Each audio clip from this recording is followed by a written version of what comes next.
Welcome to TFP, the Theater Folk Podcast. I am Lindsay Price, resident playwright for Theater Folk. Hello, I hope you're well. Thanks for listening.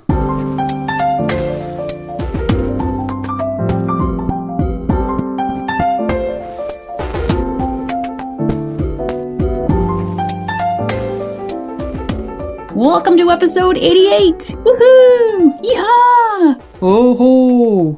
You can catch the links for this episode at theaterfolk.com/episode 88. Today, I'm talking to playwright Steven Stack, whose new play, Ashland Falls, has found a lovely home in our catalog. But he's also a longtime director, so we're going to get him to share his tips and his tricks for directing youth and student actors. How do you do it? He's also going to share some bonus tips for how to write when you can't wait to be inspired. Now, that is a trick. Let's find out how he does it. Hello, everybody. Welcome to the Theater Folk Podcast. I am very happy and thrilled today. I'm looking out my window. There's snow on the ground, but I can see green. And the sun is warm, so that's good. And I'm very happy to welcome Steven Stack to the podcast. Hello, Steven. Hi, Lindsay. How are you? I'm doing great. Been sitting at my computer since 4 this morning. Why? Well, because at the studio I work for, we have an end of the year show, and I need to write 7 scenes, and I've only had 6 days to do it because of planning issues and stuff. So I'm in the final stretch now. So Steven is one of our playwrights, but he also directs youth, and we're going to talk all about that, some tips and tricks about working with youth. But you've just said a very interesting thing, which I think also would be good for others. So you need to write. You can't wait for inspiration. You have a deadline. You have to get this stuff done. How do you do it? How do you propel yourself to write those 7 scenes? Well, basically, it's just make myself. I sit in front of the computer and then I start writing regardless. Because one of my writer friends, Alex Bledsoe, once when I was talking about writer's block, he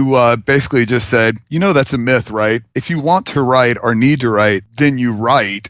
And at that point, it was pretty much done. So I need to write. So I do. And I basically, you get a semblance of an idea and then you just run with it and get that first draft out of the way and don't go back. And when you write a terrible line, don't go, oh, that's awful, I need to fix it. Just keep going until you finish it and see what happens. I'm a firm believer in ugly writing and ugly first drafts. Mm-hmm. And that's the only way to write. So do you create on computer? Yes. Yeah? Why does that work for you? Because then usually I listen with my headphones music too, which there's no one's here. I don't know why I put on my headphones, but I do. And it's just easier for me because I like the bright screens. I like my comfortable chair. But I also sometimes when I have more time, I use my memo pad too. I don't like writing just on notebook paper, but I'm a huge fan of the flip notebook. I'm huge. I have tons of them, and I get more and more for birthdays and Christmas, even though I have a lot already. I used to, in my temping days, I temped a lot at lawyers' offices and government offices, and I have a very fond affection for yellow legal pads. Oh, nice. Yeah. So that it's actually it's a little bit longer, and it's just, Well, I like the white better just because I'm mesmerized by the yellow. And then when I write with different colors, I get kind of carried away and distracted because I get distracted very easy with those things. And I just that yellow and red just blends really nicely. And then I'm not writing anymore. So then you're just in your little mesma world, right? Yeah. And it happens a lot. So I have to go white there. So it's less distracting. That's interesting that you listen to music when you write. Do you find that's a good focuser for you? Absolutely. Because I can't watch TV at all. But when I have the music in, it just kind of fades into the background. And because I don't like working in silence, because then I end up just talking out loud. And then that's just kind of weird for me because I'm not talking about what I'm writing. So then listening to music just makes it just like a little perfect world. I'm a silent writer. Or, sometimes I listen to, it sounds very ooky spooky, but I listen to mantras. Those go into the background for me. They're on YouTube everywhere. But music, I will listen to. But here's a site which is really interesting. I think it's called Focus at Will. And it is very specifically, the music apparently is very specifically designed for focused writing, whether it's on or focused work on computer or whatever. And it is, I'm going to put it in the show notes. I'll make sure I have the right website. Craig uses it. And you put a type of focus that you want, and the music will play, excited or soothing or driving. And he loves it. So. Oh, that's really cool. Yeah. And it's always interesting. I always like to have these kinds of discussions because, there's that big myth about how writing happens the same way for everybody. And if you don't write a certain way or you don't like silence, then you're not a good writer. And it's like, nope, that's not the way it works. Yeah, because in the end, that's what you have to do. You've got to find what works for you. And and at different times, different things will work for you. Because there's times when I'm getting near the end where I'll go upstairs and I will just have nothing. And then as I'm editing and as I'm writing, I'll be playing all the characters out loud, which is highly entertaining for my kids. And that's one thing I really enjoy doing. And sometimes I do that early on in the project. Like for one of the scenes I just wrote today, I turned off the music and I just played all the characters as I wrote. And then it established that nice flow, which I have to because they audition Wednesday and they have to have their final copy before spring break. So yeah, got to get it done. And, to speak out loud, this is what we do. Plays are meant to be said aloud. You can't just leave it on the page and never have put it out there. And it's really fun to do, too. Like, it's highly enjoyable. Unless it's bad, and then you go, oh, man. Unless you're in public. And people sometimes I catch myself because I'm really good at inner talking out loud. Mm-hmm. I will actually gesture and I'll start to do that and see rhythms in my head. And if I'm in public, because sometimes I like to change up my location just to go choose a different location, and that jogs things a bit. And I have been stared at and I'm like, oh shoot, no, I'm not crazy. I'm just writing. Yeah, I tend to embarrass my older daughter sometimes when I'm doing that. And I was like, my bad. I'm sorry. It's just really funny. I'll write that down.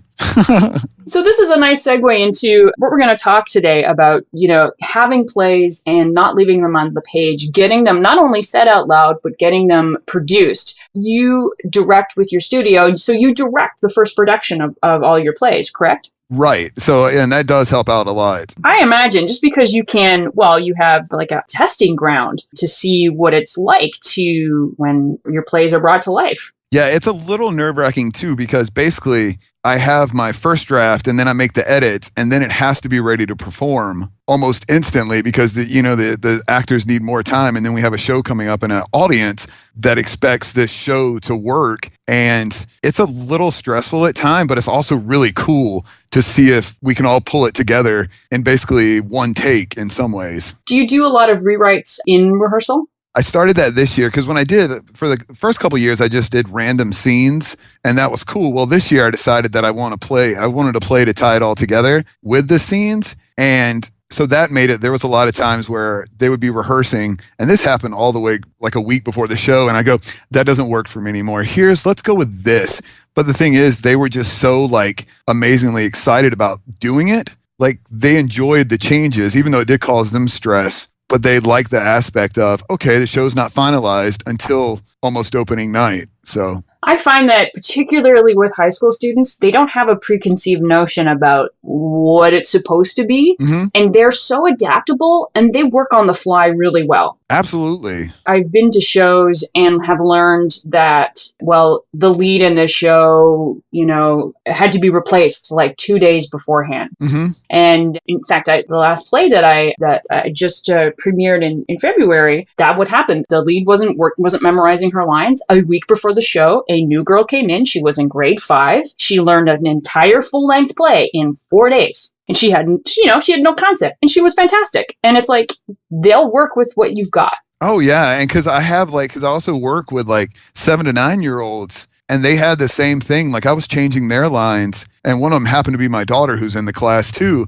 And they got so excited because they felt like they were the teen class, like the older kids. And their professionalism at that age was fantastic. So I love that. That's awesome. It was really great to see. So let's talk about what it specifically takes to direct young people and youth, because it's quite different than directing adults, would you say? Oh, absolutely. And I enjoy it a lot more. Like, nothing against directing adults. I mean, it's fine, but directing kids, like, they just seem to be more into the ones I've worked with, because some adult actors have been fantastic, but the students just seem to go, okay, let's do this.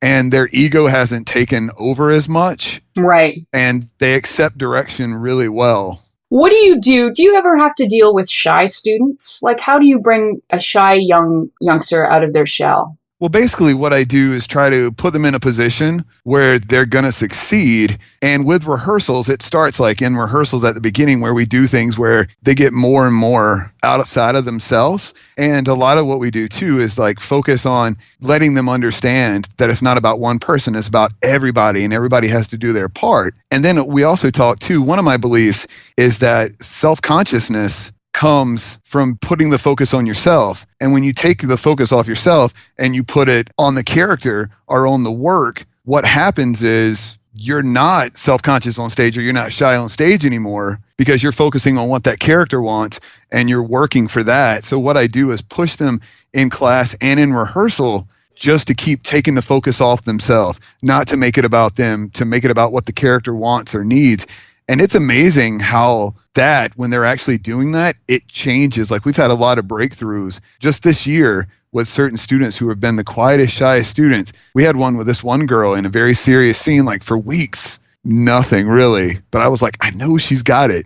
So we stressed it and kept doing it. And then one time in rehearsal, she just busted it out. And I stopped rehearsal. I was like, that is it. You've had your moment where you just dominated that character. It was beautiful. And she did it in the show too. I think that's amazing. I wonder if that's the same reason why a lot of times young students, when they put mask on, that they can find themselves, because they're putting, it's not them, it's somebody else. Well, yeah, and I think that is. And one thing we've stressed too, like, this always sounds like rough at the beginning, but when I talk to them in class, I'm like, this class is all about you. But when we start rehearsal, it's all about the character. It's not about you anymore. It's about the play. And then it's about each other creating that world. And there's some kind of relief that actually comes from knowing it's not about them, that it is about the character and about creating this magic on stage. It's kind of freeing. Are there any specific exercises that you do or is it just in the process of rehearsal? Well, we do a lot of that in the process of rehearsal, and we do a lot, like, I'm a huge fan of character bios and talking about what the character wants and getting those action verbs in there and stuff. So that allows them to start thinking that way. So before scenes start, it's like, why are you coming on stage? Why do you say this? Why do you say that? And if the focus is on themselves, they can't answer the question. Yes. Awesome. And when the focus, and the more we do it, because it's just, it's like anything in life, the repetition of it, the constant pushing and the constant to go deeper and deeper, because the whole thing, one thing they're used to, they actually laugh at me sometimes when I go, hey, that was a really great show, and we talk specifics, and then they go, well, I know what you're going to say now go out and do better. It's like, you did this today, what are you going to do tomorrow? Like, what are you going to discover about your character? And the more you push that, since it's a process, and if you push it and you have kids that are willing to work and willing to get better, it's just amazing what they're capable of. Where do you lie in the process product about which is more important when you're working with students? Oh, it's actually really interesting. When I first started directing, I thought it all came down to the product, and that was all about the product. And then as time went on, I realized I became more obsessed with the process. And then I read a book about John Wooden, and he was talking about, they were asking him about his undefeated seasons in basketball. And he said, I don't necessarily care whether we win or lose. I care that we got into a position at the beginning of the game that we could win, that we were going to do our best, that we practiced as well as we could have to do everything in our power to have a chance at winning. And in the end, that's what I really value, like that in our rehearsal. Like, I love rehearsal so much now because you focus on that process, developing these characters. Because in the end, there's so many variables that go into that final show, like the actual performance, that sometimes you just can't control, like props and things. You got interesting audiences and stuff, but you can't control that. But that, when you go through the whole rehearsal process and get that last dress rehearsal and you go, this is your show. It's one of my favorite moments when I just give the show to them. And I just say, this is your show. Be there for each other. come through for each other. And then when you take your curtain call, know that you deserve it. I love that. That whole notion is very true. You can't control what happens in a performance all the time, but you can certainly control your process. Yeah, and that's what I have. And I realize I wish I would have known that earlier when I first started, but now I do. So I fixed it from there. It's like getting better and learning new things. So. It's funny. We just did a Google Hangout about what do I wish I knew when I was starting out as a drama teacher. And I think that is a really good one about look at process and product. That's what the difference is. You can control process and then let the product happen and where the chips fall where they may. Yeah, exactly. And it takes a lot. It puts some added pressure on them, but at the same time, it also lets them know that they've done the work, that they deserve success. And knowing that you deserve it, like you deserve the success because of what you've done, is so powerful. So a couple of times you've been really brought up about the notion of the community of your players, of your students, and that how they sort of have to work together, and that it's not about you as an individual, it's about a we. So talk about how community, do you think community is important for student actors? Well, I think it's vital. One of the things we do in all my classes that we do in all the rehearsals is a check-in where the students are allowed to, at the very beginning, we do a checkout afterwards, but where they're allowed to share whatever they want, like how their day's gone, or, something funny that happened to them, or something they're struggling with, and they share it with the whole group. They don't have to share. And we talk, clearly about how it stays in there. And what happens is, and what is amazing to watch is that these students really open up and they share things about themselves and they share what they're going through. And it helps just create that community of one, basically, that we're not alone. And then we also do an activity called Who Am I?, where the students walk around and then they think about who they really are, not just what the people, what teachers or what I think of them or what their parents think of them, but who they really are. And then when they know, they share it with everyone. And it is amazing how you do like the check-in and the Who Am I activities, that after those are done, just the first couple of the first time or the check-ins constantly, you really see people wanting to come through for one another. And it changes the whole spectrum of the rehearsal process. And it's actually probably the most important thing I do with the Who Are You and the daily check-in. I mean, some check-ins are completely ridiculous. But those are important too, just as the meaningful, the really serious ones too. Well, you need that balance. Mm-hmm. It sounds like it's what you're doing too is creating an atmosphere of trust. You have to, because if you really want to transport your audience to the world of this show, that means that every single actor has to be in on that too, that they have to trust each other to be able to take that journey with each other, because it can't happen if a couple of people don't feel like they're involved or they don't trust the other actors, they're not working as hard. Because if we can create that magic on stage, then we can create that magic for the audience too. Mm-hmm. It's awesome. So we really push for that because it's so much more fun to watch, and it's so much more fun to act when you actually feel that, wow, we created that magic tonight. For sure. Okay, so what would you say is your biggest challenge with directing youth? Well, I think the thing is that I actually talked to a parent a couple days ago, and he was seeing because I really focus on the process. Sometimes when I'm casting, I put actors in a position that they're not necessarily ready for, but I know it's going to help them grow. Mm-hmm. If I get them there. So I'm like, okay, if the show doesn't work, that's okay, because it's a learning thing.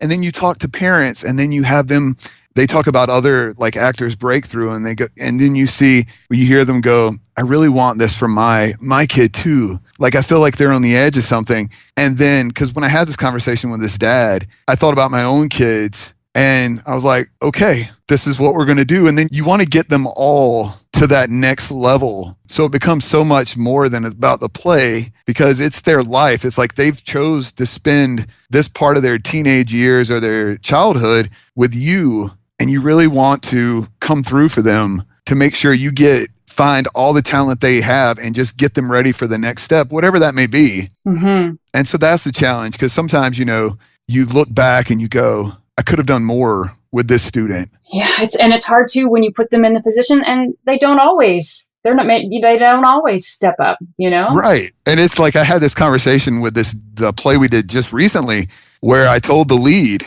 I was like, you have the potential to pull off this role. You also have the potential not to pull off this role, and you're the lead. Mm-hmm. So here's your part. I'm going to work you and you're going to do the work, but we'll see what happens. And you see their eyes grow big and they're like, okay. The good news is like she totally nailed it too. It was she has huge breakthroughs. But yeah, I've had it happen before where I put someone in that position and it didn't go that well. Yeah. And do you ever get the other thing where parents aren't so interested in the breakthrough? They're like, well, why Jimmy should be the lead? Why isn't Jimmy the lead? Oh, absolutely. But the way I deal with things, and I tell them, like when we're casting, I say, look, I promise you this. I will cast this play, not of what's necessarily best for you, but except for that, those exceptions where you're really pushing, but what is best for the characters. That's what it's about for me. And then because I would never cast someone that had no chance to pull off a role. And I tell parents that too, when they come up to me. I've had parents come out and was like, well, it's not about your daughter because this person was better for the role. And, when they get that, some, get angry. And I was like, but I put your daughter where she's best. It may not be the biggest role, but this is where she's best at right now. Because teaching middle school, I've dealt with some really interesting parents. So I've had a lot of moments where you have to go, you know what? It's just better to deal directly with them and just be very matter of fact. They're coming from that emotional place, and if you match them, that's not good. That's just not going to end well. Oh yeah, because I found out when teaching middle school too, I never yell as a teacher at all because it just never worked for me. Because when I was growing up, my dad, when I was about to blow off a course in college, I talked to him, and I thought he was going to yell at me, and then would have made me not care. But instead, he just said, just so you know, you can do whatever you want, but I'm extremely disappointed in you. And I was like, oh. And then I stayed up the rest of the night to do that paper and did not blow off that class only because of that. I could tell he cared. And then I've used that in my teaching. And parents see that too, that, you care about their kids, but there's just some things you have to do. I like putting it on the character because there's no argument. Yeah. There's just no argument. It's like, this is what is best for the characters. And having, written most of them too, they understand that I like these characters. So I want to see them represented well on stage, That's right. Absolutely. So, you segue me so well. So let's get into, speaking of talking about your plays. So you've got a new one with us and it's called Ashland Falls. Mm-hmm. Do you generally do full lengths when you write? You seem more like in the hour, or is it? Yeah, because She Wrote, She Died. She Wrote, She Died, and Wrote Some More as a one act. The Bottom of the Lake is a longer one act. And then we've got this really full, and I mean that as in wonderful as opposed to full length, piece called Ashland Falls, which takes place at a high school. And there's a lot of mystery behind it. We have students who are putting on a play, but they was mysteriously delivered, and their original director disappeared. And then there's another director kind of shows up with an English accent. And then mystery gets the deeper and deeper and deeper. So do you usually do full lengths? Not normally. And this one actually came out from the fact that last year, it was my first time I was teaching a 3-week high school summer camp at University, UW-Madison. Mm-hmm. So I was like, I want to do something different than I do for my middle school. And so I was like, I'm going to write a 2-act. I haven't written one before, but let's just do it anyway. So I was like, what do I want it to be? And instantly I thought of Noise is Off because that was my favorite show to ever do. And I have a really funny story about that at some point, about the rehearsal process. It's really funny. So then I was like, I want to do the first act similar to Noise is Off, where it's a rehearsal process that goes awful.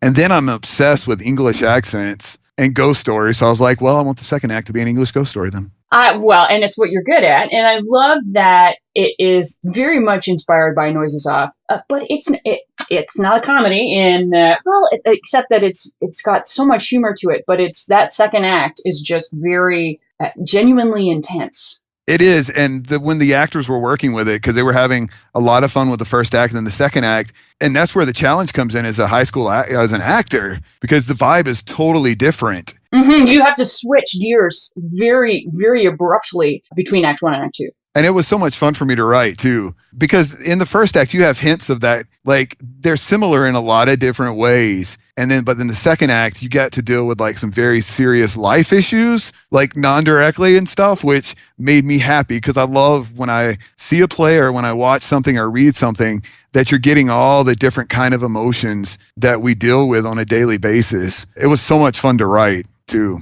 So when you came to direct it, what were your challenges? Well, basically, one of the challenges was to do a 2-act play in 3 weeks where you only could rehearse in the afternoon for 3 hours because in the morning you were doing class. Right. That was the biggest part. And also, like, when the summer came, you don't know necessarily who's going to be there. And you have to cast on whoever signs up for the class. Right. Because usually you in your studio, you have been working with a lot of your students for years. Absolutely. And so you can write specifically to students. So this is a much different situation where it's a normal situation. Exactly. Right. And so you knew that everybody in the class was going to get a part. So, I mean, I arranged, because I make sure the numbers where I need a certain number of guys and, girls, I needed that. But other than that, it was just going, okay.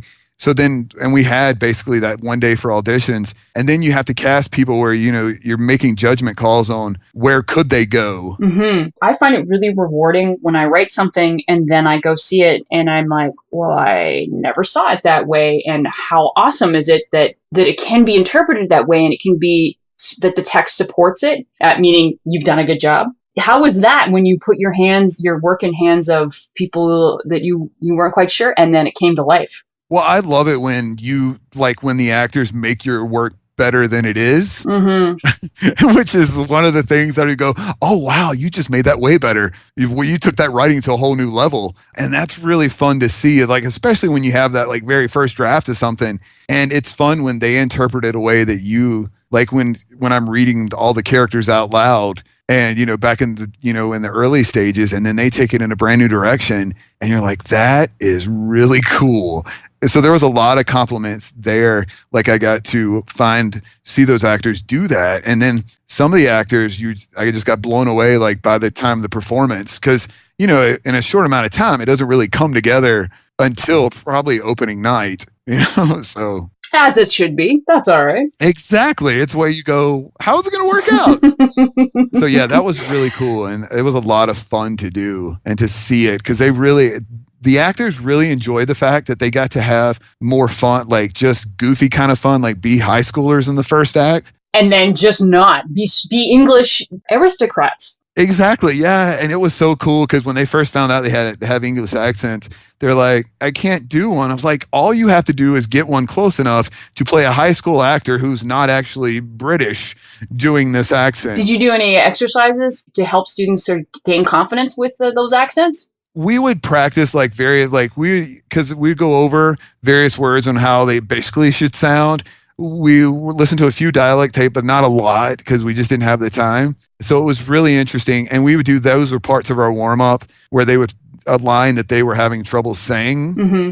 And then they would just go for it. Because what I pushed though is basically the character stuff. Because in that second act, they have to really, well, in the first act too, but in a different way in the second act, they have to develop that character. Why is that character the way they are? Why did they get to this point that all of this stuff is happening? And I was like, and then what's going to happen is the more you know about the character, the accent's just going to come from that because you've got it already in you because of, the little practice we've done.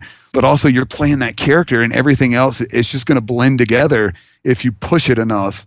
And then they did. So, well, it's a multi-layered thing because if we connect to who those characters are when they're the actors, and then we want to see, and we see the little snippets of who they are in the play within the play, and then we see them, and then of course, because that's a full length, things happen at the end of Act 1, and then we get to Act 2 where they're playing the characters in the play. We have to have connected to them, absolutely, so that we are on for the ride. And the only way that can happen is you brought up, is for the actors to connect, and that connection actually it happens in rehearsal. Because, the connection that the actor forms with the character can't happen on opening night. The work had to be done beforehand. And all that stuff we've been talking about, character profiles, just community building. Oh, yeah. And because it's so many things factor into creating that, the magic on stage. so many things. So, and it's just a fun, like all of the process. If you look at all the variables that just go into creating a show, it's really cool.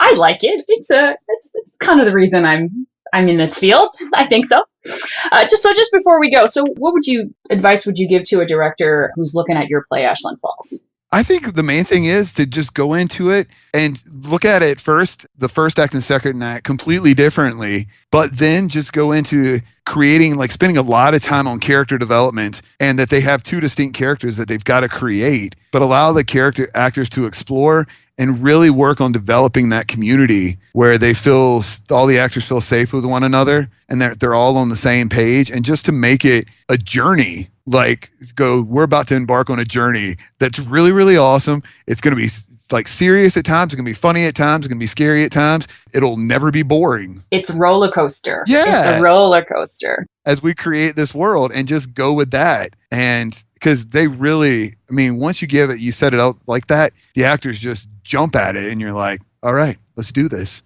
Yeah, let's do it. It's awesome. Hey, can I tell you my noises off rehearsal story? Of course. Because it's pretty awesome and painful. So, it's ridiculous too. So I did it originally like a year after college, and we had such a great cast that we're like, 10 years later, let's all get back together and do it again. So we did, because I figured like it would just be talk. But we did. We got all together. And then one weekend we had a rehearsal, or 1 week we had a rehearsal, and then we're going to get back and perform it a month later. So I was Gary, which meant I had to fall down the stairs. And when I got there and I saw the set, it was all like the stairs were really small and really steep and wooden and sharp because it wasn't finished. And if I fell down the flights of stairs right, when I got close to the bottom, there were 2 drops. To the left, there was a 6-foot drop. To the right, there were 3 steps, and I'd be happily laying there at the end. I can see where this is going. Exactly, right? So during the last rehearsal, I have done perfectly well. I mean, I was covered in bruises because of the way the steps were built. But the last time, I start going all the way down the stairs, and I'm like, oh, whoops, I've now lost control of my fall. Had no control of it at all. So I fall off the other side, fall 6 feet and land on my back. So the other actors, I think I'm dead. And I'm just like, keep going, I'm good. So we kept going, and I'm serious pain. And then after the rehearsal's over, the director, one of my friends too, he looks at me and goes, that was a good fall. I'm like, thanks. He goes, can we keep that fall for the show? I'm like, are you serious? He's like, yeah, it looked really good. And I was like, okay. So for when we did the show, and then we had one more rehearsal, I had to fall off the 6-foot drop each time. And it worked though, because it did look really, really cool. So, but man, it was painful. It's only good if it hurts. As my friend says, my friend who's an aerialist, it's like all the good tricks hurt. That's right. Awesome. Okay. So thank you so much, Steven. This is a really great conversation. I think it's it's really good to just get out there about directing and what it's like to build a community and how important characters are. Actually, I think if those are the only 2 things as a director of high school or middle schoolers, community, character, that's it. Yep. You know what? And that's where the most fun too. So. Oh yeah, absolutely. And so Ashland Falls. So that's Ashland Falls by Steven Stack. We will have the link in the show notes so that you can go and read the wonderful sample pages, because it is a roller coaster. I think that's the only way to describe it, with an accent. So Awesome. Thank you so much. Hey, thank you. Thank you, Steven. Don't forget, you can find the links for this episode at theaterfolk.com/episode 88. Before we go, let's do some Theater Folk news. So what have we been doing? What is new? Well, there was an in-depth blog post last week about preparing middle school students to perform monologues. We did a Google Hangout, drama teacher hangout, all about finding, choosing, and performing monologues. And there was a pretty, now I'm tuning my own horn. I was just about to say pretty awesome. Okay, well, I like it, and I think it's okay. It's a Shark Tank meets monologue exercise. You can find all the links to all of these in the show notes, theaterfolk.com/episode 88. And you may have guessed, April is all about the monologue. Monologue. And we are going to have something pretty special coming your way later in the month. Stay tuned. Finally, where can you find this podcast? We post new episodes every Wednesday at theaterfolk.com and on our Facebook page and Twitter. You can find us on youtube.com/theaterfolk. You can find us on the Stitcher app. And you can subscribe to TFB on iTunes. All you have to do is search on the word Theaterfolk. And that's where we're going to end. Take care, my friends. Take care.